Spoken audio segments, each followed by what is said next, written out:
Bicara Capres, Andika Perkasa menghindar. Panglima TNI Jenderal Andika Perkasa disebut namanya potensial menjadi kandidat calon presiden 2024. Jenderal Bintang 4 tersebut enggan menanggapi prediksi pihak-pihak yang menyebut dirinya bisa menjadi pemimpin negara. Dia pun menghindar dan tidak mau memberi jawaban. Andika juga tidak ingin memberikan pernyataan soal pemilu 2024. Soal itu enggak deh, katanya singkat saat ditemui wartawan di Komplek Parlemen, Senin, tanggal 6 Juni tahun 2022.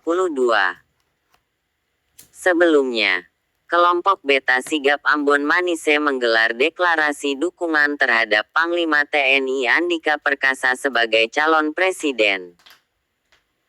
Menurut Ketua Koordinator Beta Sigap Antoni Sangasolisa, deklarasi perdana dilakukan di Ambon pada Jumat kemarin dengan membentangkan spanduk Jenderal Bintang 4 itu di kota tersebut.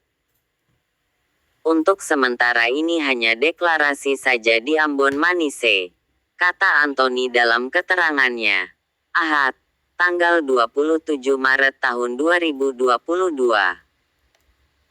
Kemudian Partai Nasdem akan mengumumkan Capres 2024 yang akan diusung dalam Rapat Kerja Nasional pada 15-17 Juni tahun 2022. Salah satu nama yang masuk adalah Andika Perkasa. Nama lainnya yang digadang-gadang, ada Gubernur Jawa Tengah Ganjar Pranowo, Gubernur DKI Jakarta Anies Baswedan hingga Gubernur Jawa Barat Ridwan Kamil.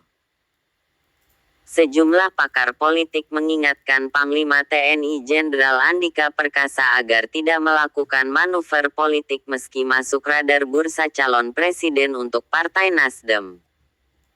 Soal manuver Andika, mestinya direm dulu, karena dia masih aktif sebagai Panglima TNI.